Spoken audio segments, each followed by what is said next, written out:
You're listening to The Artist Athlete, episode 126.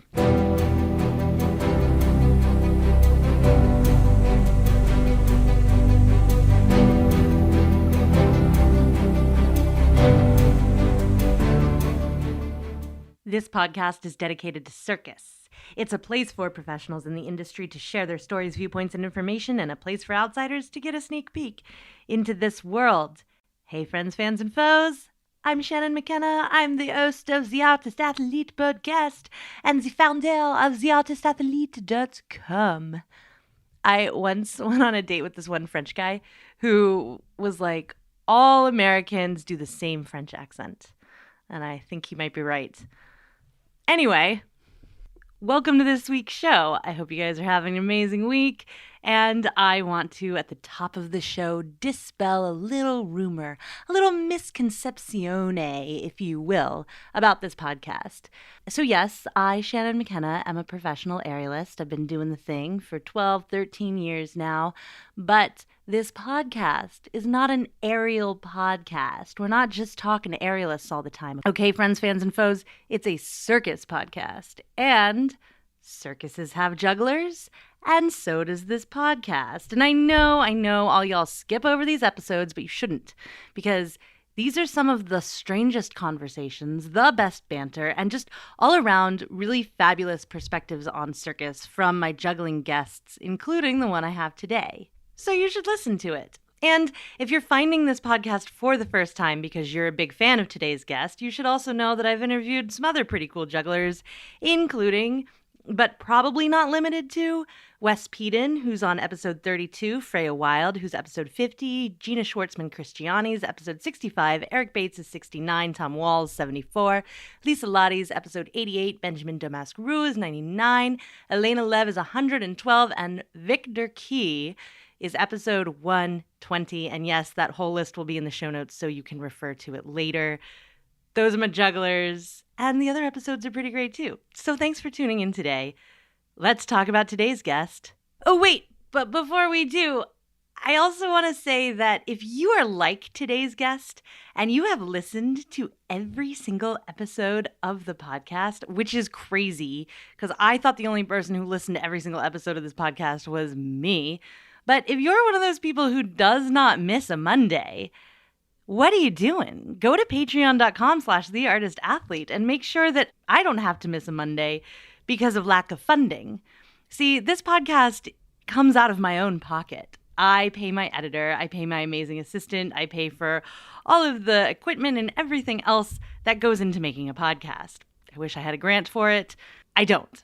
But I do have patreon.com/theartistathlete and amazing people who give small amounts of money every single month so I can keep this thing going. And in return, I've been dropping weekly minisodes that you can tune into and find out more about my life, more behind the scenes about the podcast, more intrigue, more drama, more romance. Yes, romance. I'm really excited about this week's minisode. Go check it out. Again, patreon.com/theartistathlete. And now, this week's guest. Jay Gilligan is his name. Here's a little bit about him. Jay Gilligan has performed in 34 countries, touring solo work and collaborating with companies such as Spiegel World, the Gandini Juggling Project, Les Sept Doigts de la Main, Cirque du Soleil, and Cirque du Soleil. He also teaches juggling at the university level at Stockholm University for the Arts in Sweden, which is low-key an amazing school and I feel like has been slept on a little bit on this podcast, so I'm going to do a better job about that because there's some really cool stuff coming out of Sweden. I don't know if you guys remember, but Josh and Lindsay Adner from episode 112 and also from their own podcast, the Hideaway Circus podcast, also have a production company called Hideaway Circus.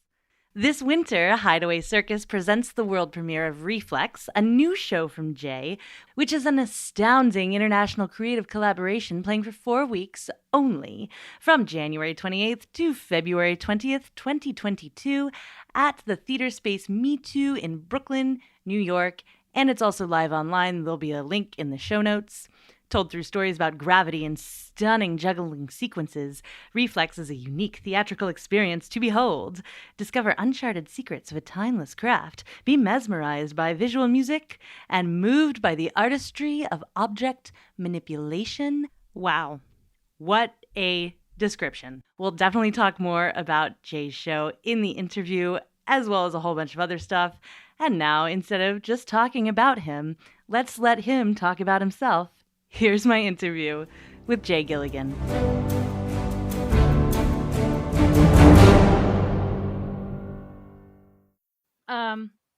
Cool. Well, do you want to get started? Should we do the damn thing? I'm starting now. Okay. Okay, cool. I always like to start by saying like the guest name, and then I say, welcome to the Artist Athlete Podcast. So like in your case, it would be Jay Gilligan. Welcome to the Artist Athlete Podcast. And then you can say something like, yeah. No, that sounds like exactly like I'm listening to your podcast, but I'm actually here. So it's pretty wild. It was like a good recreation of the voice. I appreciate it. Thank you. I've worked all week to make sure that I recreate my own voice accurate for you. Nice. So, yeah, I admit I'm a little bit nervous. I've been having our podcast conversation here in my head the past week to get ready. So let's see how I did basically going forward. Oh, you're going to do great. I did something for you that I don't do for a lot of guests, which I actually like sat down and prepared a little bit, which means I like Googled you. Okay. Before, because your name has come up, and like Wes Peden mentioned you, and he was on the show. Yeah. Tom Wall, so I was like, I should probably talk to this dude. He seems like kind of a big deal. So I looked at some of your stuff on YouTube, and then I looked up an interview with like juggling.org or something that you did with like Shayna Miller, I think. Yeah. So Shayna Miller, very long time ago. Yeah. So now she's Shayna Kennedy, and she's married to Greg Kennedy. But she's the one who started and is running Circadium right in Philadelphia. So that's fun. Yes. But yeah, I guess that interview you looked up was probably from 1995 or 94, 93. So yeah, I have some questions about it. I have some follow-up questions. Oh, that's perfect. I totally remember 30 years later. Yeah, I totally remember what we were talking. I think we talked about Prince, if I don't forget. But people can Google that Prince. On there. There you go. See, I'm not. It's also in the show notes, ladies and gentlemen. It's in the show notes. Oh my goodness. Okay. Wow. Yeah. Thanks, Internet. Yeah. Thanks for remembering everything. The Internet never forgets. Exactly. Trust me. Yeah. So Jay, for those of you, for the people at home who don't know, can you explain who you are and what you do? That's how I start every interview. So you should be prepared for this one. Oh yeah, I'm gonna nail it. My name's Jay Gilligan. I was born in Ohio, but currently I live in Stockholm, Sweden, and I'm a juggler. That's it. That's who you are? That's what you do? That's how let's go with that. What are you doing in Stockholm? Juggling? Yeah, great question. So, yeah, like I say, I grew up in Ohio, but then probably around the time of that Shayna Miller, which is so fun to hear her maiden name, Shayna Miller interview, I started to first go over to Europe. I don't know why. I know Shayna Kennedy. I don't know why I put together. Anyway. No, that's awesome. No, it totally it totally puts a good date and vibe on that reference. I think it's perfect. But around that time, I started going over to Europe, and just eventually spent more time in Europe than in America. And maybe around the year 2000, I started teaching some juggling at the circus school here in Stockholm. And so that's eventually why I moved here. I stopped pretending I didn't live here, but then I moved to Stockholm, and that's been my base. But before Corona, I mean, it was about, touring about 10 months of every year. So, Of course, the popular question is, hey, do you speak Swedish? I mean, of course, the people who live here say, Jay, how long have you been here? It's like, well, I've been in the country 20 years, but have I cumulatively in those 20 years, I've probably been here a year or two total. And then I'm hanging out at the circus school with international students who all speak international English, which is why I don't really use a lot of 3-syllable words anymore. Like I've forgotten. Everybody speaks English better than me. All the different students who have 10 languages, they speak English way better than I do. But so that's what I'm doing here in Sweden. No, 100%. I find it. I always joke in foreign countries, my language skills don't get better in that language. My English skills just get worse. Exactly. I totally get it. Like, I wish I spoke Swedish, but I also like to remind, people, hey, I don't just speak Swedish badly. I also speak Finnish and Icelandic and Korean badly and Chinese badly and into every language. Right. You suck at a lot of languages. All of them, including English. Exactly. That kind of segues into my next question. Not really, though. How do you teach juggling? I think the word segue is a good segue. So that was perfect. Yeah. Anytime you use a segue, you get where you need to go. Perfect. Um, segue, also 2 syllables, so you're good on that one. Right. How do you teach juggling? Because I understand, like, as an aerialist and being coached by Aerialist and being an aerial coach, like, there's a lot of technique, there's a lot of things that go into that. Juggling, from what I've observed, is just a lonely person standing in a room looking up at a bunch of balls for hours and hours, dropping them and picking them back up and throwing them again and trying to catch them. Yeah, it's a super great question. So there's a couple different things to kind of give context to that answer. I mean, the first one is that I grew up in Ohio, next to a farm. My mother actually built her house next to her mother, and her mother was a farmer.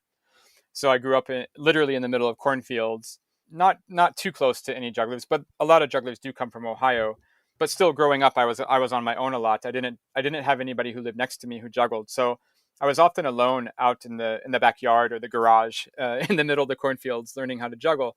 And at the time, I didn't really think about it, of course, but looking back on it, I was teaching myself how to do things a lot, which then in the future enabled me to teach other people because I was pretty conscious of my process and pretty much aware of how things had to work because I figured them out for myself in one way.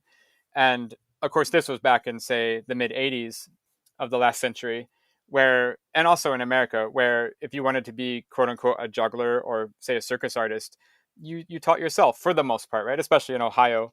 Whereas now you could say in Europe, as an example, if you're going to be, let's say, a juggler, well, hey, you could go to school and someone could help you out at least, or maybe tell you how to do it. So that's kind of one starting point about teaching juggling is that I learned alone, but then I had to teach myself. And because I taught myself, then I could kind of share that experience with others. But there's another thing to say in relationship to that, which is you're totally right. Juggling you can do on your own. You can stand in your backyard and you can fail again and again and you don't have to die. I always like to think about teeterboard. I mean, if I'm going to learn my triple back on the teeterboard, I really don't want to do that alone in my backyard. You maybe need the infrastructure of, crash mats and harnesses, and not just physical infrastructure, but like administrative infrastructure of teachers and coaches and, you Mm. know, and a support system, around that technique. And so you're totally right. Teaching juggling in a circus school for me is such a strange thing. And I've been teaching now for over 20 years in circus school, specifically in Stockholm, but I've been teaching at every circus school in the world. I mean, in Montreal and in Chalon and wherever, the Lido and Toulouse. And one thing I notice is that inside of our classroom, when I look around, we're working with mostly concepts that you can adapt and play with technique against those concepts. And I look out the window to the rest of the circus hall, or I look across the hall, and everybody else is working on technique. I mean, they're working on their one-handed handstand with their coach, and they're working on their whatever form to do the triple back on the teeterboard and whatever else. And so it's a great question. You said, how do you teach juggling? And that's the thing. I think at least at the university level, in Stockholm, for example, you don't teach technique. Technique is kind of assumed as a starting point. I mean, especially because it's a university level program. And I remember really distinctly a few years ago. I mean, it's been more than a few years ago now, but when the school became an accredited university, there was this moment I was confronted with where it was like, okay, here's the new class, here's the new students in the school, and now we're a university and we're giving out a Bachelor of the Arts. And there's this kind of perceived level of education or something. And I was looking around the room and it's like, well, is this education based upon the level that's in the room this year? So, and if we just take this on a very basic technical level, which I don't think is relevant, but it's an easy metric to talk about. Like, let's say somebody in the room could juggle 5 balls. That's the most they could juggle. So you go, okay, is our university level education geared towards somebody juggling 5 balls because that's who's here? Or is there a theoretical, kind of level that we're striving to achieve? And then maybe that person should have to juggle 9 balls. And it was kind of a fun little mental exercise to go through. And if you start to compare circus towards the other arts, the other art forms that are at a university level, what does that mean? And what does it mean to be at university level? And I think there's still, I mean, and that was what, 12 years ago or more. Yeah, And I mean, I went to school for acting, and, like, I'm trying to think of, like, what does it mean to be a university level actor, right, like, totally. how many Shakespeare soliloquies can you recite? Like, how much Yeah, totally. Chekhov have you fallen asleep in, like if you're auditioning someone, is the expectation that you can juggle 5 balls? Is the expectation, 7 clubs? I don't It's know. It's a perfect question. I mean, I don't think there's a clear answer, but I can say conceptually what I was moving forward with was this idea that you kind of had your basics and your technique locked down, and then you were going to try to see what you could do with those things. So instead of going to class and you're juggling 7 clubs, and then I can come in the room and I can say, hey, you dropped one before you got 100 catches. Like, I don't know if that's the most efficient use of our time together. Of course, then I could also say, oh, hey, 7 clubs, cool. Maybe you could do 8. Again, that's not a very, I don't know, relevant conversation to have. So it was more this idea that, Yeah, I agree. yeah, so you have your technique, and it's like, what you going to do with that technique, and what do you want to do? And at least in terms of juggling, because again, there's a low physical risk to trying new things. Class usually ends up to be conceptual work where you're applying concepts to what you're working on and playing with concepts, and also then it turns out to be a lot of composition work. Like, so it's more about composing technique than learning new technique. But of course, in composing technique, you will find new techniques, right? Yeah, I'd love to ground some of this in like reality. Yeah, sure. Or just like give examples for listeners. So can you give an example of like what Totally. you mean by a concept? Yeah, sure, absolutely. So, for example, I'll try to build a little cathedral or fortress here of context that makes sense in the real world. So, because I've been talking very conceptually, I can try to be more realistic here. You've seen jugglers maybe who juggle 3 balls and they dance around. Like, that's kind of a thing people like to do these days, or they try to do. And then maybe you've seen these Yeah. acts where they juggle the 3 balls and they're dancing around, and then they get maybe 5 balls, and then they kind of dance less around because like they have 2 more balls to handle. And then when they get to the 7 ball run in their act, they just stand still and they juggle the 7 balls and they've stopped dancing around, right? And it's just because this increasing technique level, it's just harder. It's just harder to play around with and to transform and to mutate and to stretch and bend. Same thing, I guess, if your triple backflip on your teeter board. I don't think you have a lot of variation. I'm not an acrobat, but I guess there's not a lot of variations of how you're going to pull that off. So in terms of concepts, what I'm talking about is you're going to take the technique you have and you're going to start to play with things like time and space. You're going to go fast and slow on a very basic level. I mean, a lot of these terms I'm talking about, like when I say the word conceptual, that might even sound a little bit, I don't know, intimidating, or pretentious, but like they can just be really, really basic changes. I mean, it's just like, hey, take this trick and do it as slow as you can. Whereas again, maybe in another discipline, that's not an option. Like, you're going to do your front salto on the Chinese pole. Can you do that salto as slow as you can? Like, what does that really give? I mean, interesting. But let me ask you this: do you think you can have a juggler who's not great technically but conceptually very good? Yeah, so that's I mean, that's another awesome question. That's what they pay me. No one pays me. I'm just kidding. But yeah. So there's a little story to share about that, and then I can say more deeply. But like, I was teaching a workshop in Paris around the year 2000. I was doing some master class, and after the workshop, this 12-year-old little dude came up, and he was super excited. He was all hyped on the workshop from that weekend, and he was like, "Hey, I just love juggling so much, and I have this crisis in front of me because I need you to help me figure out, like, on one hand, should I be a creative juggler and just do all the 3-ball tricks ever invented and make more? Or should I be a technical juggler and do 7 balls, and do numbers juggling?" And this is kind of these terms we hear, are creative juggling versus technical juggling, or maybe in other disciplines too, the creative versus the technical. Yeah, for sure. And I said, well, I mean, it was really clear in his eyes what the answer was. I mean, I said, dude, don't you want to do all the 3-ball tricks, but with 7 balls? Right. And like his like, his eyes just popped out, like his brain just like collapsed. He's like, what? That could be a possibility. And I'm like, yeah, why do you have to choose creative or technical? Like, in the perfect world, he wanted to do all the 3-ball tricks with 7 balls. That would be the coolest thing he didn't dare to even imagine. So this idea of like, can you be, conceptually relevant, maybe with no technique? Absolutely. But you have to have some sort of understanding of the context you're in, or some, like, where you're positioned and what else is happening in the world. I don't know. Like, I don't know so much about art or fine art, but you think about Jackson Pollock, who's, splattering the paint, in his most famous part of his career. He's doing the paint splattering, the Jackson Pollock paintings. And there's always that moment where the parent or whatever goes to the art museum, right? It's the cliche, and the mom or dad says, oh, my kid could do that. And it's like, yeah, well, I mean, technically, I guess they could, but like, I mean, in terms but of just conceptually, they wouldn't understand what Pollock was doing with that. Yeah, exactly, totally. or even have the presence of mind to conceive to splatter the paint in that way, or in that environment or whatever. So I have to say, like, one of the best 3-ball juggling routines I've ever seen in my life was by a guy named Ocean Kalin from Minneapolis, and it consisted of 4 tricks. He did cascade, reverse cascade, shower, and columns, which are the 4 most basic tricks you could learn. But it was also the best composed, 5-minute long performance of 3 balls I'd ever seen.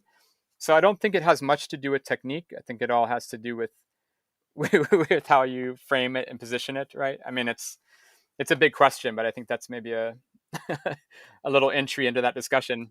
Oh, hey there.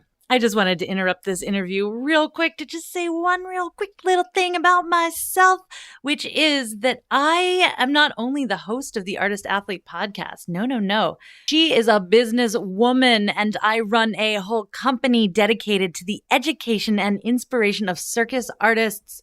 That goes from people who are just doing it, weekend warriors, as a hobbyist, recreationally, or if you're a professional, you've put in the hours and you need more resources, go to theartistathlete.com.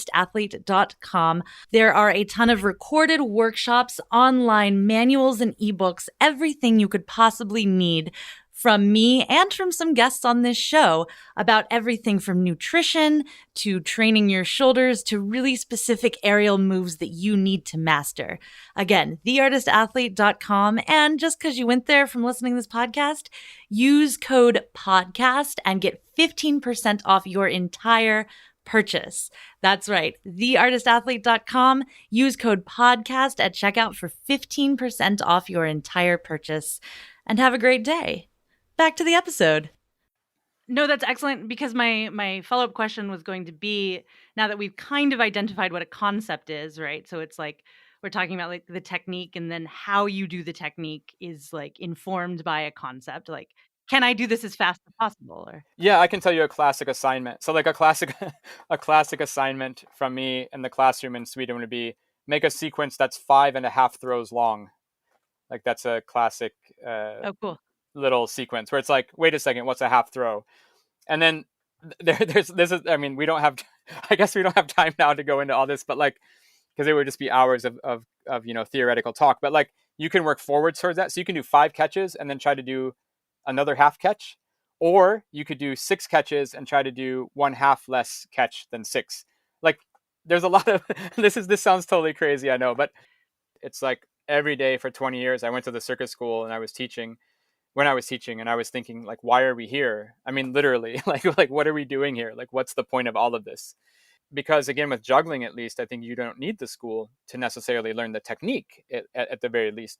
But I thought, well, the school's here to help people. So like, what's the benefit of going to a school? And I started to identify maybe three little things that I thought were kind of emerging. The first one was this idea of consciousness. So I don't think that we're near the limit of human ability of juggling. Like, nobody's juggling 21 balls yet. Like, I don't know, like the 100-meter dash in the Olympics, that's like kind of near the limit of human ability, right? So there is like a technique, and you got wind tunnels, and you got like your Nike sponsorship with the with the good design, but we're not doing that with juggling yet. So I don't think there's one right or wrong technique. Although I guess if you are from perhaps Kiev or Russia or China or some other places I've heard of, there is the one correct technique, but trust me, I've seen people juggle 7 balls with super ghetto form, like including me. Like, so I don't think it's not about the technique yet. So that's kind of mutable. Like the technique isn't really the thing, but the thing should be that if I see you juggling, and let's say you're juggling 5 balls, and your right shoulder is like lifted up towards your ear, and you're kind of twisted, and then I can just say, hey, do you know you're lifting up your right shoulder? And if you don't know that, then maybe that's a good benefit of being in a school. That this idea of consciousness, that you're making choices consciously, and you're not just passively kind of accepting what's happening in your world that might be or might not be benefiting you. I mean, I'm not going to put a judgment on it, because you can make a character choice. You can say, oh, I want to juggle hunched over, and twisted on one leg and falling over. That could be a cool character, and you could invest your life's work into making that technique, viable. So this idea of consciousness was like the main through line of the school. And the second thing was this idea of efficiency. So maybe you don't need to go to circus school to juggle, but maybe if you did go to circus school to juggle, it could help you have that process be much more efficient, which means less energy, less wasted effort, more bang for the buck, right? Like more return on your investment of practice. And in terms of just efficiency, it's like for me as an artist, it just comes down to practicing making decisions. So I can say really literally, like literally what we do in the classroom is something like this. You do something with juggling, like let's say you make a throw, whatever, and you just ask yourself and you say, hey, do I like that? Do I like that? Yes or no? And you just have to answer. You can't hesitate. You can't say maybe. You just have to learn to practice to make decisions. And those decisions are not permanent. You can change them the next day. That's cool. It's just in the moment, you're always having forward momentum. So let's say you do something and you don't like it. You say, do I like it? You go, no. Hey, no problem. Just do something else. And you just keep asking your question. And that does seem repetitive and maybe like a little bit maddening. But I guarantee an hour of saying no and having that forward momentum of trying all these new ideas, even though you didn't find one you like, for me, it's much more rewarding than spending an hour staring at the ball in my hand and not knowing what to do because I'm full of doubt. And I'm crippled by this idea of having to, like, the blank page syndrome. So it's just this idea about efficiency, like moving forward as an artist and always having an opinion and sharpening your worldview. And then the third thing is just like a belief in yourself. So like having some sort of ambition. I think it's really funny, like the first day of class, it's a 3-year program, and the first day of class I always ask the students, like, so what are you doing here? Like why do you want to come here? What do you want to do? And oftentimes they'll say, yeah, I want to get 50 catches and 9 balls. That's like my goal in my life. And I go, okay, well, how many catches can you do now? And they go, well, I can do 20. I'm like, yo, you got 3 years. Like, you got 3 years to get 30 more catches. Like, I don't find that very ambitious. Like, if you're already at 20 catches, you got 3 years of your life. Like, let's make a bigger goal. Like, maybe even an impossible goal. Like, I want to juggle 100 balls for 1,000 catches. Like, at least that's showing some ambition, right? Like, I don't know.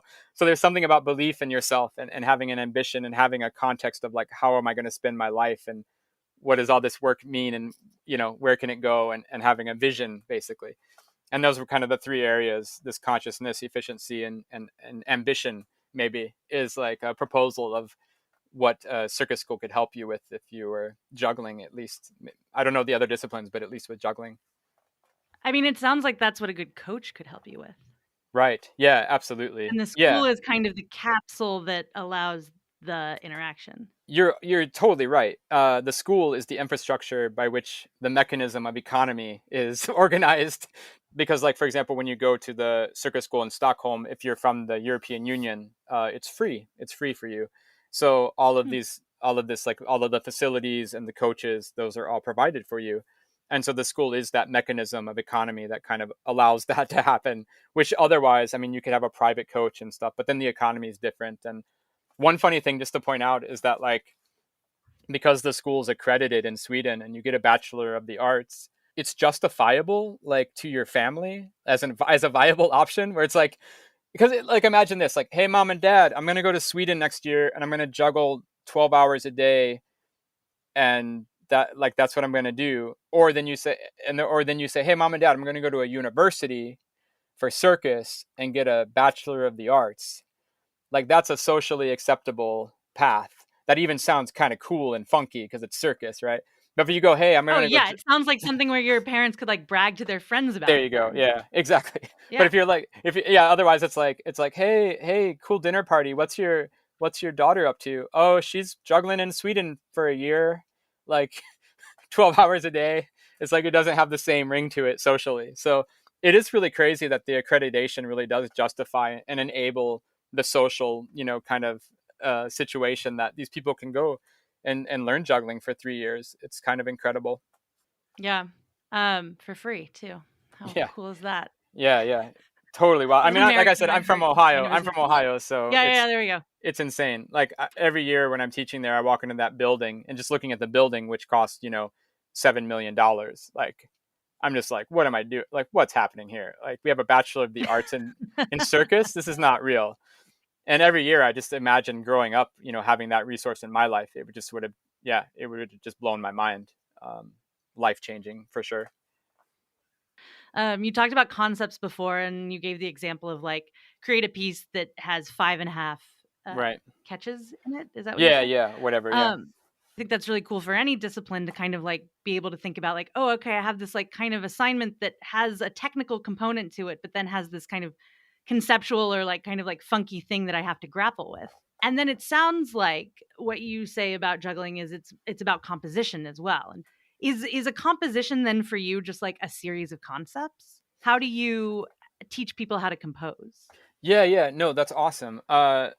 Again, like such an awesome question. Like, okay, so so it's like okay, like check this out. So okay, how to I explain haven't even mentioned Shayna's interview once yet, but yeah, go ahead. Yeah. Go ahead. Well, we've mentioned it several times. We haven't dived into the content, but like we've been mentioning, No, yeah. we've been teasing it. It's true. There's like a It's street a show through line. at the street show coming up in the next hour. Okay, so when I started teaching in circus school, it was part of the Circus Pilots program for Circus or Core, and they said explicitly like we were teaching circus artists to do new circus. And I went to the administration when they hired me because I was young and a little bit naive and stupid. I mean, because I was young. And I was like, hey, what does a circus artist mean? What does that mean to you? Because I was so intimidated by the job. I'm like, well, they hired me to teach. I better not screw this up, like they want me to teach circus artists. And I was like, what does that mean, circus artist? And they didn't have a definition. And then I said, what do you mean by new circus? And they didn't have a definition. Or they did. Their definition of new circus was something, I only remember this quote. It was like, and this is like from the year 2000, so it's fuzzy memory, but it was like, new circus is blah, blah, blah, blah, blah, BMX biking and poetry. And I was just like, circus is not BMX biking and poetry. Like, I understand the sentiment and the vibe of like wanting to kind of have an inspirational, jam session relationship with what you're doing. But like, at least in terms of the school, I'll tell you two things. They did not have a poetry class and they did not have a BMX biking class. So to be like, damn it. So to be like, hey, we're teaching new circus and that's BMX biking and poetry, among other things. I'm like, well, that's a little bit interpretive. So because of that process, I had to make my own definition. Like I had to get through my class because I you go into a room and you have students and they're looking at you and like, what you going to do? What are you going to say? You have to have some sort of point of view and some sort of idea to say, a perspective to share. So I was like, okay, I made some sort of like random definition of new circus, which was that in traditional circus, the technique is an end in itself, whereas in new circus, a technique was a means to an end. So in traditional circus, you do the 7 balls because, hey, 7 balls is a skill. That's like that speaks about. I mean, it can speak about poetic things, but it's still like I'm doing 7 balls because I'm doing 7 balls. Whereas maybe a new circus, and again, like I said, this was 20 years ago, but in new circus, the 7 balls should express something else. And then we get this word express, and that's where I was trying to go with this whole little story, which is that we have this idea that we're circus artists and that we express something. And I think especially when you meet somebody in class with juggling or whatever, and you say, okay, what does your juggling express? That word express is like super intimidating. It sounds like very cerebral, maybe intellectual, like, oh, it expresses democracy or love or money or time or something. But for me, expression is really easy. It goes like this. You take 2 tricks. Let's say you have 2 juggling tricks. Let's say you have a shower, which is a normal pattern, and you have a box, whatever, 3 ball tricks, shower pattern and a box pattern. The thing is, do you do the shower first or the box first?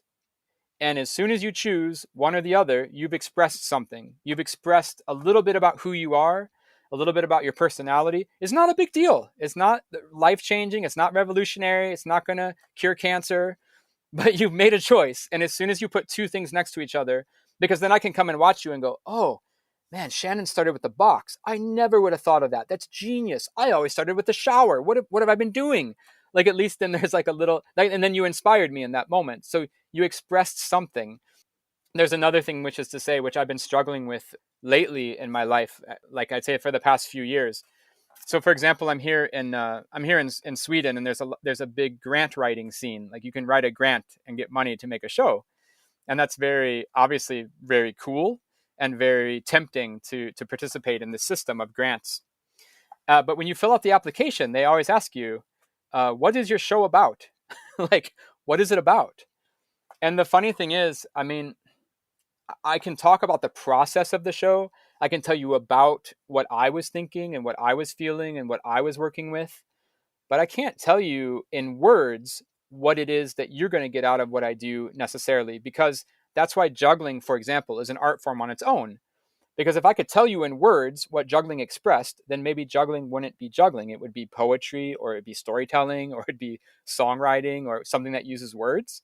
So there is this quality about what you do that it, the whole reason that juggling is an art form on its own, and handstand and whatever other circus discipline, aerial arts and everything, they do express something about the human experience that's unique to that technique. Like you watch somebody doing a handstand, you have an experience. Again, maybe it's not going to cure cancer, maybe it's not going to change your life, but maybe it does change your life. I don't know. I've seen juggling that changed my life. Clearly, like I'm still juggling here. So this idea of expression, it's hard to put into words. So when people say, "What's your show about?" It's easy to talk about the process of that show, but it's hard to say exactly what it's literally about in terms of the effect it has on the viewer. And that's something I've struggled with a lot in the past few years, because everybody wants to know, what's your show about? Like you have to say in words what Well, it's what about. the show is about and what the impact of the show is are two different questions. Absolutely. Yeah, I agree. So In terms of I the, would like, first of all, like relieve you of your need to know that like what the impact of the audience is going to have. mm, Um, yeah, I hear you. No, but like, but couldn't you just talk about the concept or whatever you're exploring in that show? It's about this framework that I'm exploring about time and how our experiences of time are relative to, I don't know, like our yeah. emotions, Oh, like I'm totally, that's I'm what totally with something's you. about, and then you're good. Well, no, well, here's the thing. Like, I'm with you 110%. Like, me and you, we can go to coffee and talk about what our show, what our work is about, and that's awesome. And that would be really fun. The thing is, in a grant, they want to have a concrete payoff that they can go back and show the Arts Council, the government who gave the money, and say this is what the audience got out of it, right?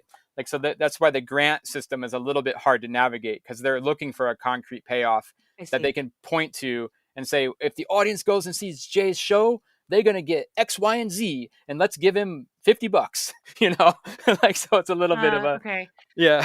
So the discussion is fundamentally about like how do you quantify the effect of art?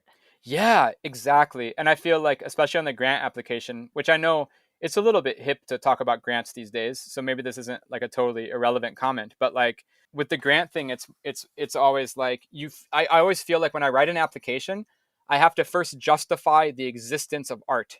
Like I first have to like give, you know what I mean? Like prompt this idea that art is valuable in our world, and that it's always that's the starting point of the show description. I can't just start with my show. I have to go backwards a few fundamental steps to be like, art is valuable, people. Let's move Well, on. I don't think you have to if the Grant Foundation already exists.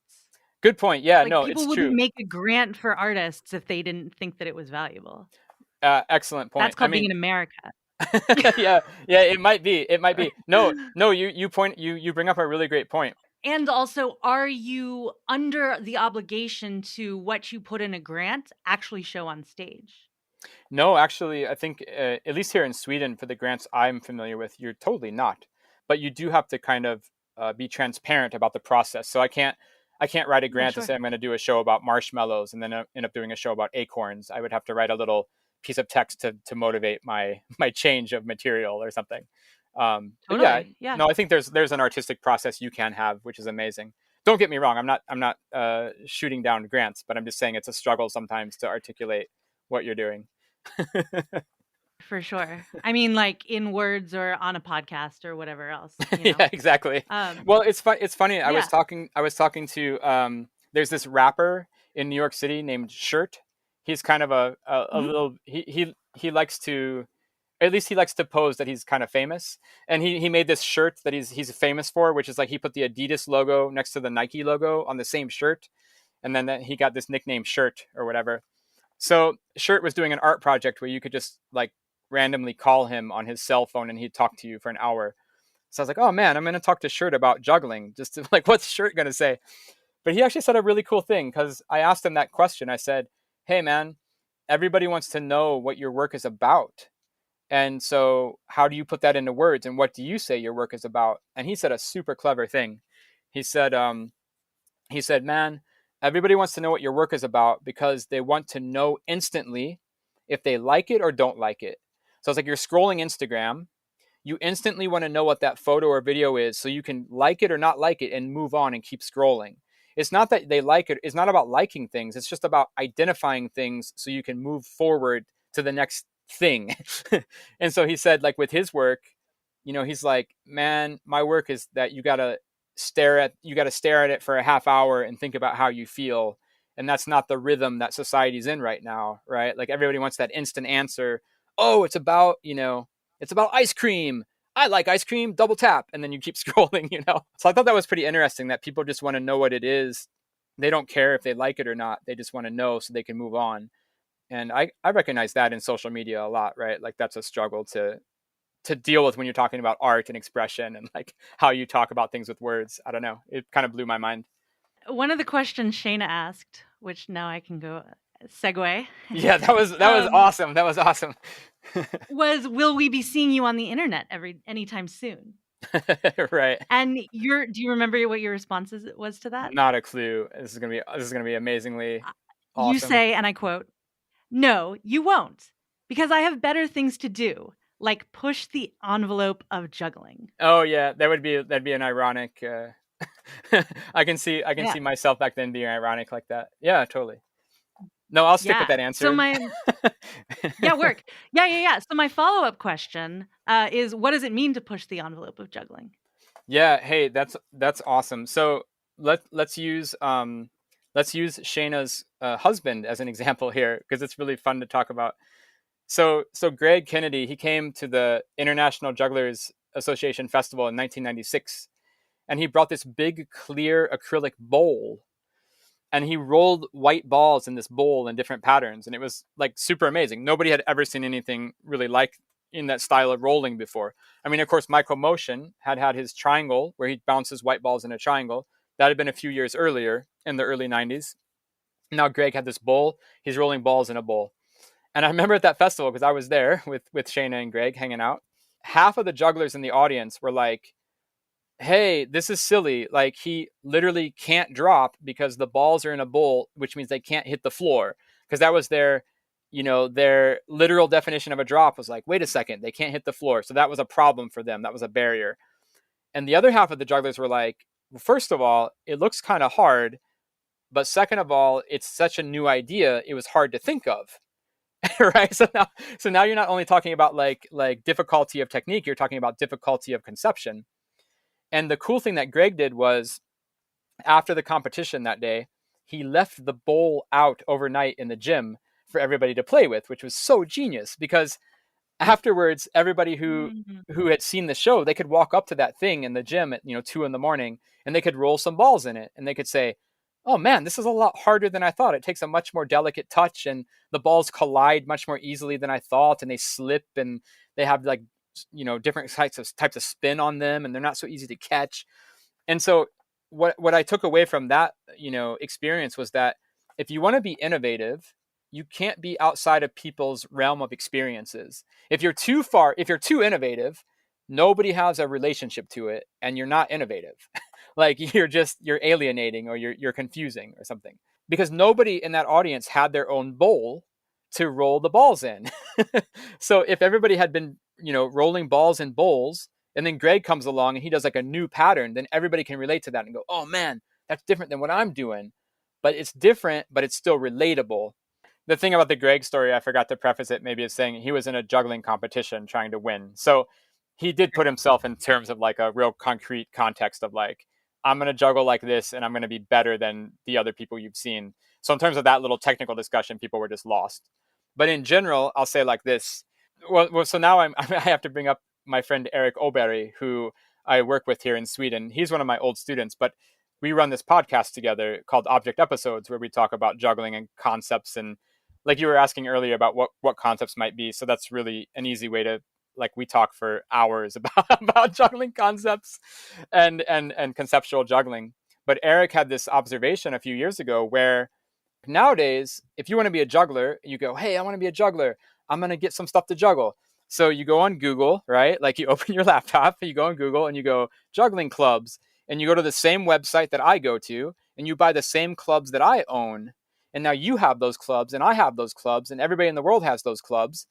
And the game now is you're going to try to do something with those clubs that I don't do with those clubs. And I'm going to try to do something with mine that you don't do with yours. And that's the hobbyist kind of game that we're in right now with juggling culture and community. And I have to tell you, I love it. Like, it's the most fun thing in the world. Like, I'm still an 8-year-old kid. When I learned to juggle, I was 8 years old. And I'm still an 8-year-old kid, like every day of my life, like looking at new videos, like, oh my goodness, like Shannon did this trick and I never thought of that, but I'm going to do this trick and she never thought of that. But still, we're in this long, narrow tunnel of innovation because we're just limiting ourselves with the tools that we use. For example, I mean, there's many other viewpoints you could enter this discussion, but one easy, very easy thing to talk about is we're all using the same balls, we're all using the same clubs and the same rings. And you can start to argue me, because people do, oh, but my clubs are a half centimeter shorter than yours. Like, I'm not talking about a half centimeter. I'm talking about new shapes, new weights, new centers of gravity, new textures, new colors, new qualities that you never even thought. Like what about materials that aren't solid? What about shape-shifting materials? So in terms of being innovative in juggling, we can just start with the tools that we use. And right now, the internet, the ease of use of getting new tools to juggle or new objects, it's so easy and ubiquitous that we're kind of stuck in this long, narrow tunnel, which is amazing because people do incredible stuff with what they can buy. But think about all those possibilities about, like, what if a juggling club was 3 times as big as it was that you could buy right now? Like, what would you do with that? I have no idea, but nobody else has any idea because we don't have one of those clubs. So at least in terms of being innovative in juggling, that's one really concrete place to start with and say, hey, what are the tools we're using and why are we using them and what are we trying to do? Who are we performing for? Like, what's our goal? It's a big discussion, but it's fun to think about for me. I get really excited, obviously, when I talk about it. But going back to circus school really fast, talking about working with concepts to kind of try to tie together some of this conversation here. Cool. I remember one year I walked in, this was pretty recently, a few years ago. I walked into class the first day of the new year. I had a foot juggler, an antipatist, I had a diabloist, and a club juggler. And I had the same class hours with them, like together. And I'm just like, hello, this is juggling. Like, it's kind of funny because on one hand, you have all these different variations of juggling. They're just so wildly different. Somebody juggles with only using their feet. Somebody juggles using a Diablo. And somebody's doing clubs. Totally different things. And yet they're all called juggling. And so that's why we work with concepts in class, because if you can do 5.5 throws with foot juggling, you can do 5.5 throws with the Diablo, 5.5 throws or catches, whatever it was, with clubs, right? Because if you're just teaching technique, what am I going to do? I'm going to walk in that day and be like, okay, Diablos, here's how you do a string climb. And then the foot juggler's like, I don't have a string. I'm like, yeah, well, this education sucks. Like, sorry. Like, what are you going to do? But I always imagine, like, because you're an aerialist, right? It's like, can you imagine if you had aerialist class and you walked in as the teacher and you had a rope artist, a aerial hoop artist, a tissue artist, and you had the same hour to teach them? Like, I mean, if they had a basic technical level, I would probably do the same thing that you did. Exactly. Like, conceptually, you can start to play with those things. But like we said at the beginning of the interview, there has to be a baseline of technique. Yeah. And if you want to push that technique, and I would say that like how shitty that foot juggler, no offense, but doesn't get like a good Russian coach who can teach them. Absolutely. Absolutely. Like the high level technique. And I hope that totally, man. Sweden with all their $7 million brings in someone who is not only pushing this work conceptually, but also pushing it, to that level. Absolutely. I'm with you 200%. Yeah. Like, I guess how I felt that day, like I was hired to be there and I'm like, well, I'm not a foot juggler. I'm not a Diabloist. Welcome to the next 3 years of your life. Like, Like, Yeah, for sure. good luck. It was kind of crazy. But yeah, that's like a relationship we have. Just that just for me, it's like a really, I don't mean this in a negative way. Like, it's more of a positive for me. It just blows my mind where it's like juggling is so open ended, where it's like you can say you're a juggler and I can say I'm a juggler, but then all of a sudden you're doing Diablo, I'm doing foot juggling, completely different things, but we have the same word to identify it. And I think about it a lot, like with music. Like, imagine you meet somebody at a bar, right, and you're talking or whatever.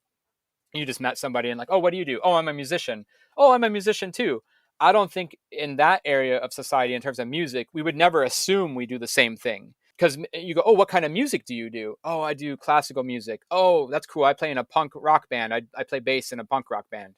It's like totally different things, and we have language around that experience in our society. We're used to having those conversations. Whereas I think circus artists, this is kind of like a new idea I've been toying with lately in terms of like culture and circus.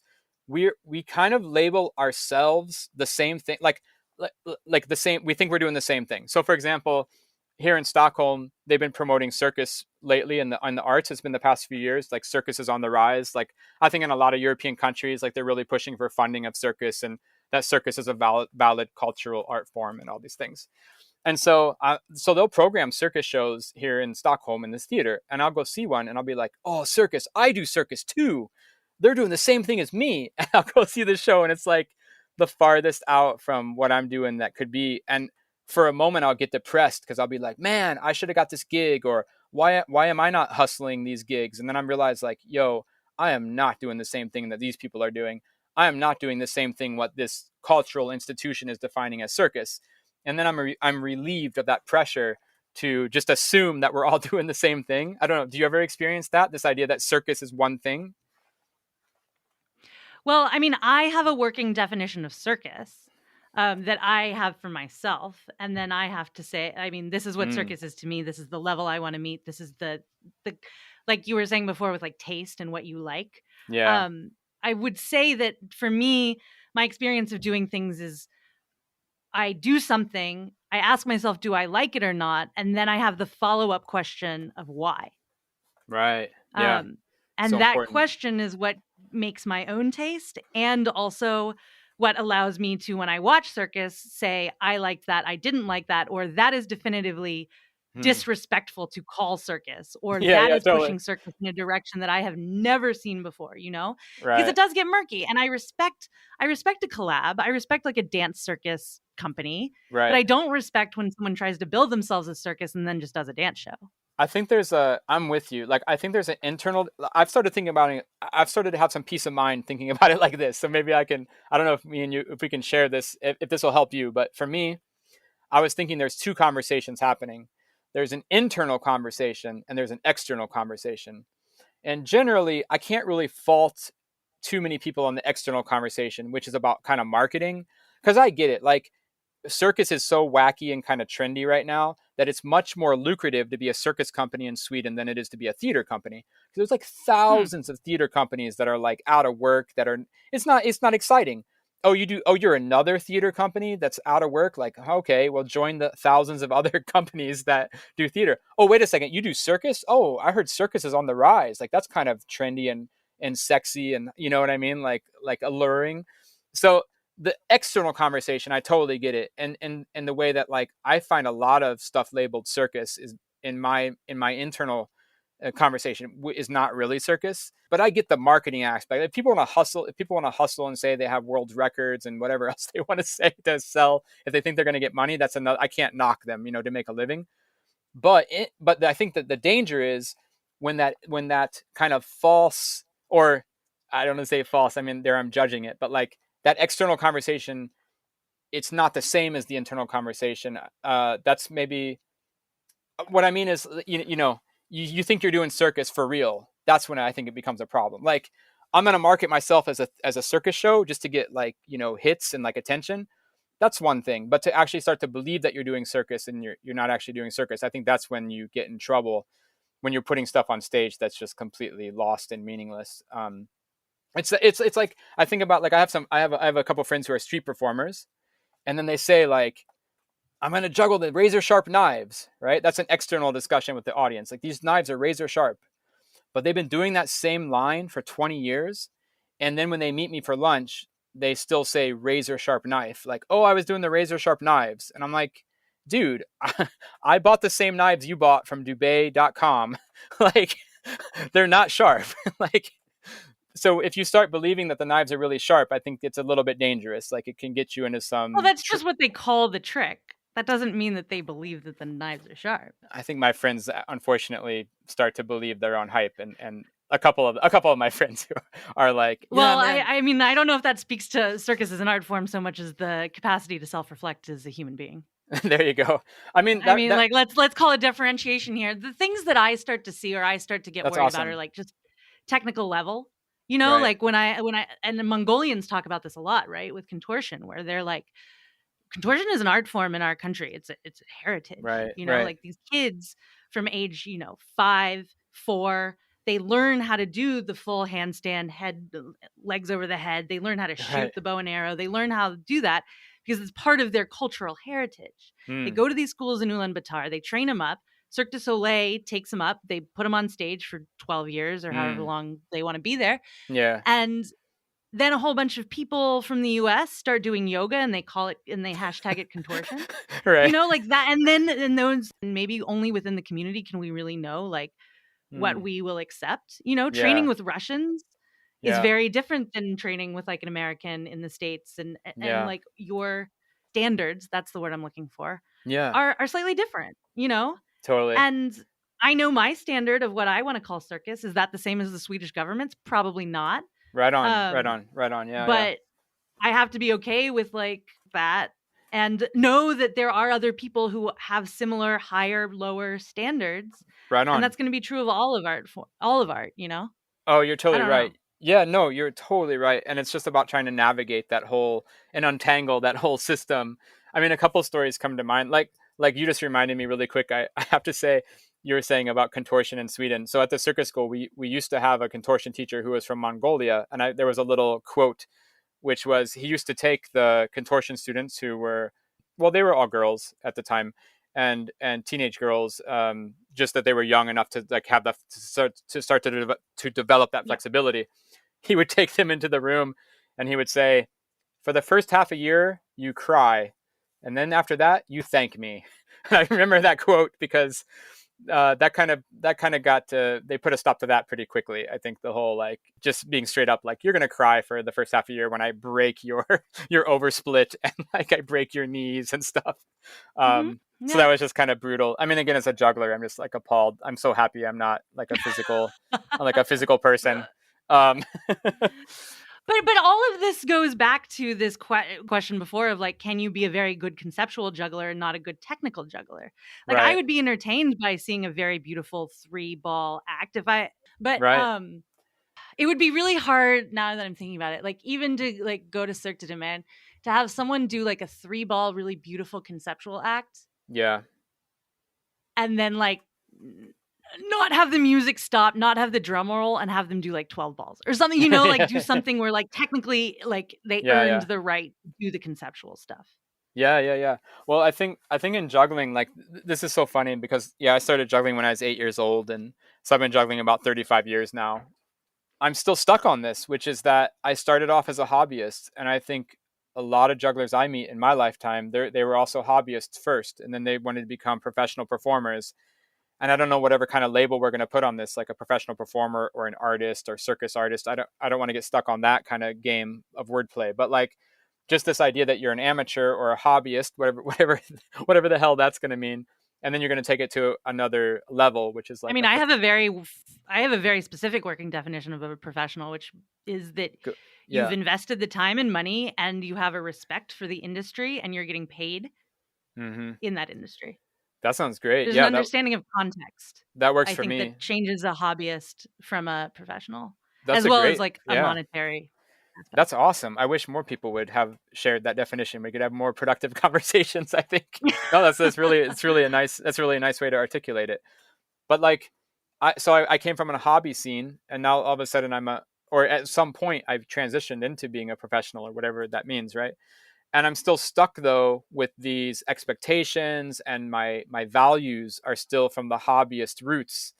And I'm still trying to sometimes escape them. Like I find myself valuing a trick over another trick. And if I just wake up and go, wait a second, why do I think this is important? And I'm just like, oh, in reality, it's not important, because the mechanism, we can just, again, talk about money, like the financial mechanism that enables me to live my life as an artist. This trick is completely irrelevant. But the 8-year-old self in me is like, that trick is the best one. So there's always this tension inside of me between this hobby roots and this kind of more professional, like you say, a broader understanding of what's going on. And it's really hard. Do you find that with aerialism, like with your aerialist work, the same kind of struggle? Do I find what? Like that tension between, you started off as a hobbyist, I guess, and then you eventually transition into a deeper understanding of what you were doing. Do you ever fight No, I within didn't yourself? start out as a hobbyist. I started out being like, I want to do this professionally. I don't even know what that means, but like, I want to do this that's at awesome. a level where I get paid. Wow, yeah. You're awesome. That's so cool. I'm jealous. I guess it took a really long, but the reverse of that is it took a really long time to be able to be an artist because of that. Because while technically I was like, jamming away, to actually sit down and be like, okay, well, what am I trying to say with my work? What am I trying to do? What concepts am I trying to express? Why am I putting this split here? Is it because it gets a lot of claps, or is it because I think it's saying something? Is it the most interesting split I could do? Is it the thing that I've researched? Is it mine, or is it something that belongs to someone else? Like those kinds of questions didn't come up till much later. Right. And I think that's the danger of just like wanting the technical, or being that kid who says, I want to do 50 catches or whatever. Yeah. Right. And that's where, like setting your sights on being a professional can kind of limit you unless you have kind of a more integrated mindset. Oh, that's so cool to hear that you talking about all that stuff. I mean, I've really been reflecting on all those things, especially like during the pandemic. Like we all had time to, we all had extra time to think about these things, and also because the whole conversation in the pandemic too was like, a lot of people were, of course, trying to still relate to their other lives before COVID changed everybody's life, and part of that was being an artist and then trying to still be relevant in a time when you couldn't do what you normally did. And a lot of people were having those conversations out loud, or with themselves at least, right, about kind of talking about who they are and what they're trying to do and who they're doing it for and what it all means, and trying to find a relevancy in that downtime, which was really striking. And I also dealt with that too personally, like when I was going through all that last couple of years. And I thought it was really cool. I listened, you just had Josh and Lindsay Abner on recently, Artist Athlete episode was really cool conversation. Josh said a funny thing about like, because you guys were talking about, is it new circus or contemporary circus or something, or Lindsay was talking about it. And Lindsay said like, maybe in this certain context, in this certain place, this certain area, the conversation has moved beyond being contemporary or new, and it's just circus now. Like we can just say the word circus and we can all have a common understanding of what that might mean. I thought that was a fascinating discussion, because I don't know, like that's kind of that's like the dream for me, is that you could have a conversation with somebody and these words would have a common meaning. Like we're having a great conversation right now. Like I find so much of what you're saying is so relatable to me, and like the words you're saying are speaking to me. But I find like everybody's like, it's so open, the definition of circus and what is art and what's an art, like who's an artist and what does it mean to be professional and hobbyist. It's such a mess sometimes, and these expectations can be really hard. I don't know. I don't know if I necessarily agree with being an artist. You are an artist when you decide you're an artist. That's an Amanda Palmer quote that I really like. No one's gonna like come down from the heavens and like put a golden sword upon your shoulder and be like, I bequeath you the title of artistry now, like that's never gonna happen. You gotta like be like, all right, cool, I'm an artist. Now what? What does that mean to me? Why didn't you tell me this like 35 years ago? I've been waiting all these years for this to happen.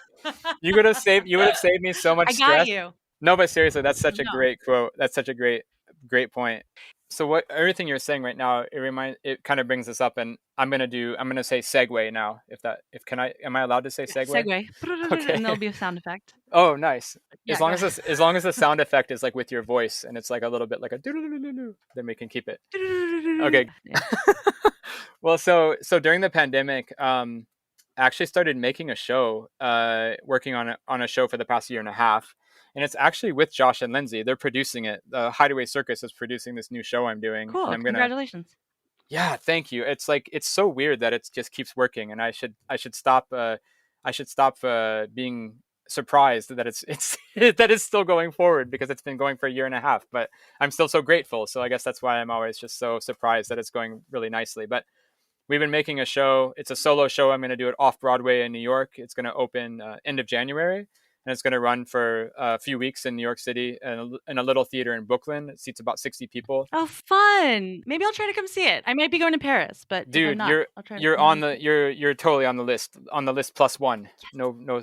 And well, so we're doing the show for a few weeks, and the last half of the run, we're gonna do live streaming. So even if you can't make it to New York, I can definitely throw you a link if you want to see. But we're going to do the live streaming like really live. Like it's going to be on time. There's no rewatching. There's no recording.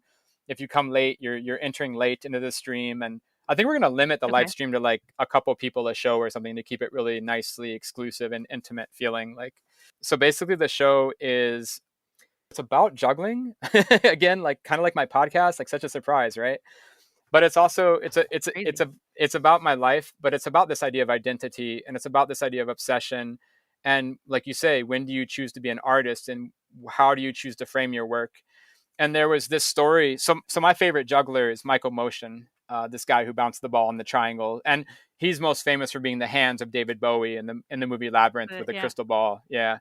So Michael Motion, he's like my favorite juggler who ever lived. And I tried to get him on the podcast once, but his people never got back to me. I met him at the IJA a couple of years ago. Yeah. Oh, that's awesome. Yeah. No, you should totally get him on. I'll try to help you. Maybe. Yeah. I can be great. I can be one of his people so cool. If you. Yeah, I'll try. Well, so Michael told me a story once. I've been lucky enough to know him for a large chunk of my life, and had a lot of conversations with him, and got to hang out with him. And he told me one thing once. He said he was not comparing his work to the Statue of David by Michelangelo. Like, he wasn't saying that he had made work that was that significant, but he did say he strives to make work like the Statue of David by Michelangelo, that his work would be as timeless and as iconic. And I have to say, I almost cried when I heard that, because I never heard a juggler dare say something so ambitious and so audacious, to strive to have such a vision that you want to create something as timeless as the Statue of David. I just thought that was so amazing that a juggler would dare to say those words out of their mouth. And so part of this show in New York City, it's about this idea that juggling is an art, and I'm daring to say it, and I'm daring to go for it, and kind of make these statements and explore what they mean. And of course, when I started off making the show, it's directed by Captain Frodo. Do you know Captain Frodo? He's a freak show sideshow performer. He was with La Soiree for many years, and La Clique, and so he was working for Spiegel World. One of those people. Got it. Yeah. Hey, friends, fans, and foes. Shannon here from the future. Jay and I are about to spit out a whole bunch of names, so I want to just provide a little bit of context for who these people are. First of all, Pina Bausch was an incredibly impactful German dancer and choreographer. The Gandinis are a juggling company. They were formed in 1992, and they have very strong roots in postmodern dance. Merce Cunningham was an influential dancer and modern choreography who, like the Gandinis, had very postmodern influences. And when I say postmodern, the idea behind a lot of this work is that it's, how do I explain this? Like pastiche, or that there's nothing really new to be made. And so what there is to do is to use components of what already exists to make new things. That's probably the best I can do with such a short little insert. The last person we mentioned is John Cage. He was the romantic life partner of Merce Cunningham, and incredible postmodern composer, musician, who wrote one of my favorite pieces of music, which is called 433. I love playing it. I love listening to it. And I hope you're loving this episode of the podcast. Let's get back to it. So Captain Frodo's directing the show, and of course, when I asked Frodo, I was like, "Hey man, can you direct my show?" And he was like, "Yeah, you should totally make a show that's about juggling, and it's about your life." And I was just like, "Are you kidding me? I'm not going to do a solo show that's telling stories about my childhood, and it's about juggling. That sounds like so cliche." But now I'm doing a show about my childhood. It's about juggling. But I hope it's not cliche. Like we really found a way over the year and a half to kind of make it hopefully quite more surprising, and talking about like a lot of the concepts we've been talking about today, and trying to demonstrate them not just with words but with juggling. And I think that's what I've been most happy with, which has been really crazy in rehearsal, is that I am going to speak on stage and we're working on the script and we're working on these stories, but in the end of the day, the juggling itself actually is starting to explain or show or demonstrate the ideas we're talking about. So it's not just like a gratuitous, like, because the thing is, like, a lot of circus arts, for example, like I was talking in Sweden, it starts to become more of a trendy thing to do. The game right now is I do juggling and music, or I do juggling and dance, because music and dance are valid art forms. Like, you can go to the center of Stockholm and see there's a concert hall for music, you know, for the orchestra. And there's like an elevated art form in society. So if I associate my juggling with like music, then suddenly I'm also relevant and valid, and you should give me cultural funding.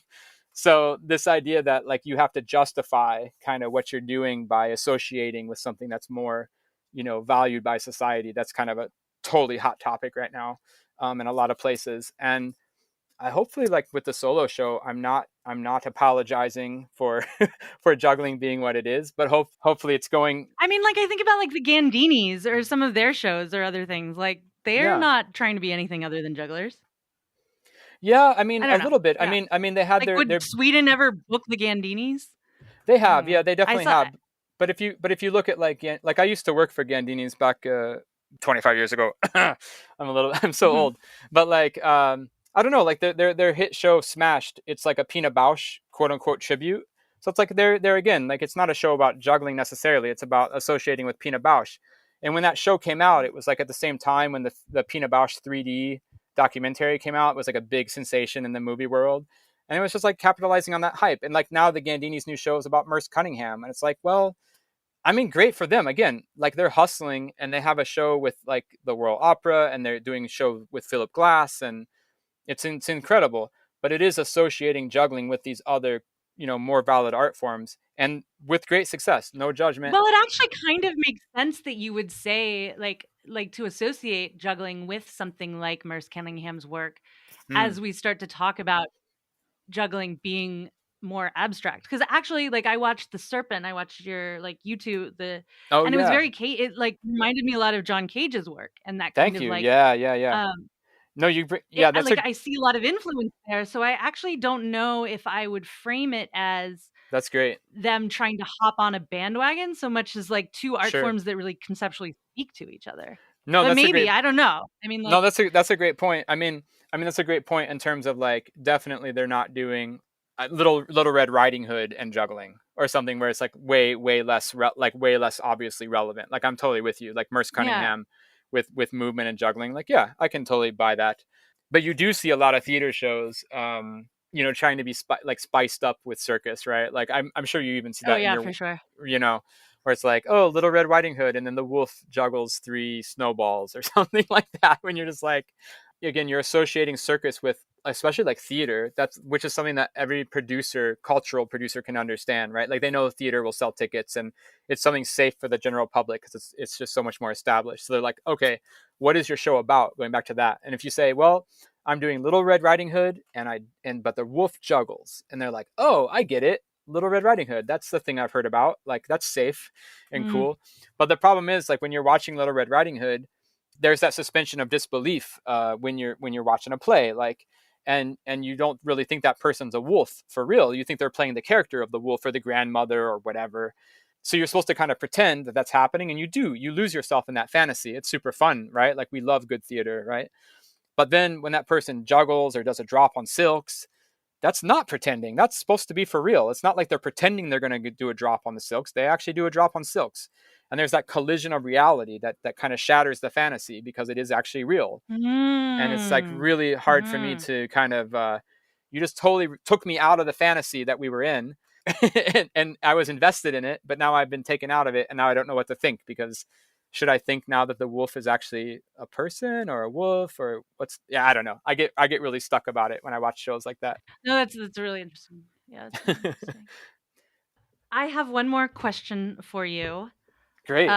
Which I'm sure you've also prepared because you know you've listened to this podcast a couple times. Wait, can I guess what it is? You could probably even tell me what the question. Yeah. Go ahead. Guess what it is. Guess I'm go going to ahead. tell you the next question I'm going to answer, and it's advice I would give my Okay. younger self or something like that, right? Is that the one? Or is it another? Yourself at the beginning of your career. Yeah, so Yes. it's not another Shana Kennedy, Shana Miller. It's not another one from that interview. It's the okay. No. There are some really good ones there. She asked you, "Do you ever want to be a professional juggler?" And you said no. Yeah, that's still true, I have Um, to say. Did I what are say your why? ambitions as a no, you just it's literally like a one-word answer. It just says no.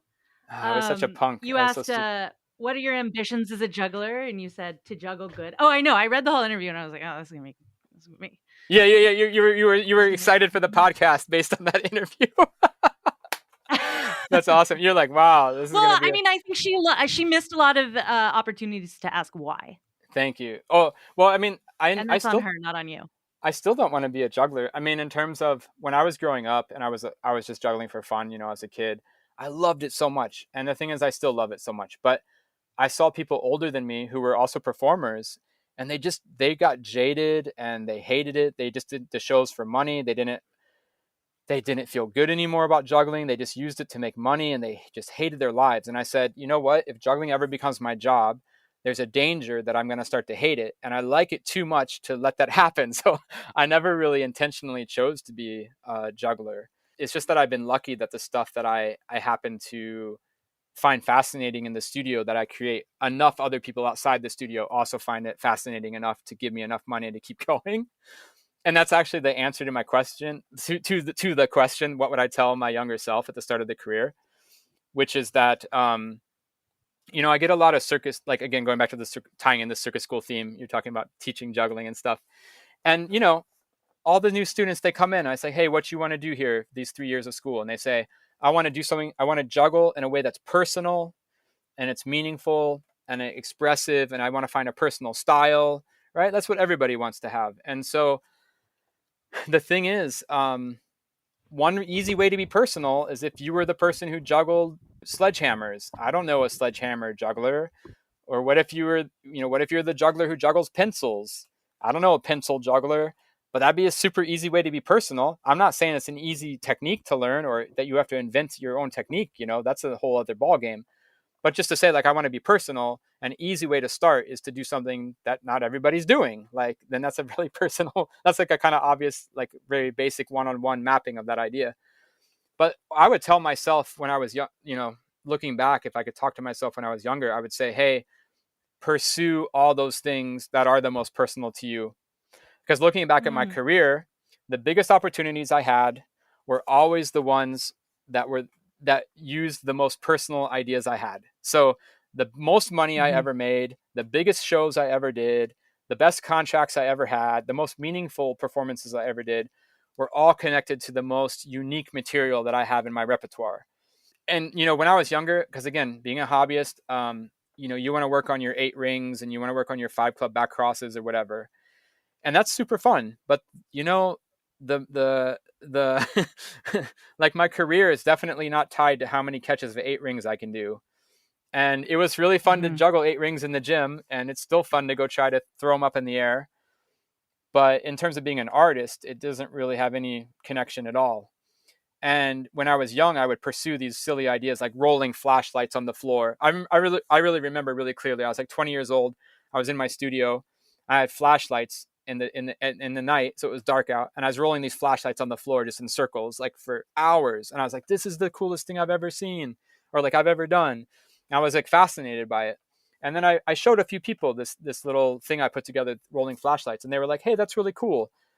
And that they connected with it too in some way. Maybe they weren't the most like as obsessed with it as I was, but it was enough that I got some shows booked with rolling flashlights on the floor. I did it in Paris. Like, I didn't probably believe in it as much as I should have, looking back. Like, I should have dedicated 2 years of my life mhm. to rolling flashlights on the floor, but I didn't. I did it for like a few weeks, a few months or whatever. And I was like, well, there, I did it. Now I got to get back to throwing 8 rings in the air, because that's what I'm a juggler or whatever.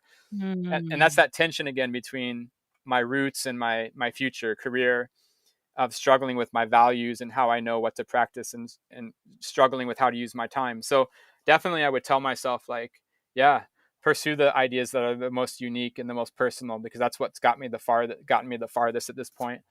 And let's do that time. Let's get that time machine going. Come on. we can make that happen. I can tell my younger self that. Yeah. I think we have to overcome the time travel paradox first or something, but I'll get on it. I'll have Hannah. I'll have my assistant get on it. It's been a pleasure to have you on the show. Thank you so much for this conversation. It was so nice to talk to you. I really appreciate you having this conversation with me. I had so much fun, and I had so many new things to talk about. I'm really glad we recorded it, because what a great couple of hours. Thanks.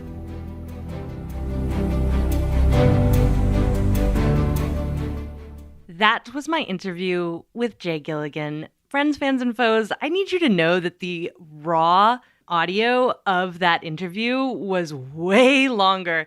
Jay and I talked for a very long time, and it was such a fun conversation to have, truly. Because even the edited version is a little long, I'm going to do a shorter outro this week. And one of the biggest themes that came through to me in this whole episode was this constant tension between concept and technique. How good or masterful are you at the craft of circus, in this case juggling or whatever else you're doing? Those are the raw skills. And how does that interact or balance, or how is that in balance or in relation to the concepts and different ideas that you are contending with as a human being in the world? I think I summed that up pretty nicely. Yeah, let's leave it at that. To see some of this in action, definitely go check out Jay's show. I know I will be attending live from a computer screen. It's called Reflex, so the website is reflexshow.com. The Instagram is Reflex Show. That's all you need to know. Go check it out. It's going to be amazing. For more about Jay, for more about things that were talked about in this interview, you can check out the show notes. And for aerial training tips and inspiration, you can follow me on Instagram. I'm at _artist_athlete. I'm on Facebook, The Artist Athlete. My website is theartistathlete.com. I'm also on TikTok, The Artist Athlete. And if you love what you're listening to every single week, please, please, please go to patreon.com/theartistathlete. It's just the right thing to do, you know? Yeah. Thanks for listening. I'll talk at you next week, friends, fans, and foes.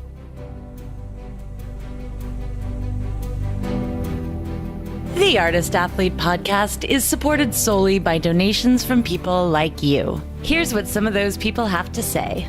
Hi, my name is Noah and I do hand balancing. Hi, my name is Woody and I do Leo. Thank you for listening to the Artist Athlete podcast. Hi everyone, I'm Dominique, a ground acrobat, trapeze artist, and coach, currently bringing circus to the extremely cold but very beautiful Northern Ontario, Canada. Circus has changed my life and I'm so grateful to everyone in this community. Find me on Instagram at DomUpsideDown or my website domupsidedown.com. Aloha, my name is Beth Russell and I live on the beautiful island of Maui, Hawaii. I am an aerial artist and movement instructor specializing in chakra yoga to keep me balanced and grounded. I play with silks, trapeze, lyra, rope, acro, aerial yoga and dance, slacklining, pole, bungee, and climbing. Really anything that goes up and allows me to explore 3D space. You can find my dedicated aerial page on Instagram at Maui Aerialist. If you find yourself coming to Maui, let's play. Hey there, friends, fans, and enemies. This is Chris Alston, Patreon of the Artist Athlete podcast, straps artist and lyra performer and acrobat out of Greenville, South Carolina. So if you're ever passing through, make sure to stop in and see me and my friends. We have a wonderful space and we'd love to see you. Hi, my name is Erica Lee. I'm from St. Louis, Missouri, and I'm an aerialist. I teach performing arts to elementary school during the day and do pole and swing and rope by night. I really like the Artist Athlete podcast because it gives me a lot of circus goals to look forward to. It gives me a lot of insight on what's going on around the world in circus, and that's why I'm Patreon. Hello all. Thank you for tuning in to the Artist Athlete podcast. I am Opal Schwartz from Minneapolis, Minnesota. If you're ever in the cities, feel free to stop by the Aviary Minneapolis. It's a great time. With that, I hope you all have a wonderful rest of your week, and goodbye. Hey there, artists and athletes. This is Andy Smith, owner and artistic director at Saltaire Circus School in Jacksonville Beach, Florida. And I want to thank you for contributing to the Artist Athlete podcast. If you ever find yourself down in Florida, come check us out. Whether you're an artist, athlete, or someone ordinary just looking to be extraordinary, we got a place for you.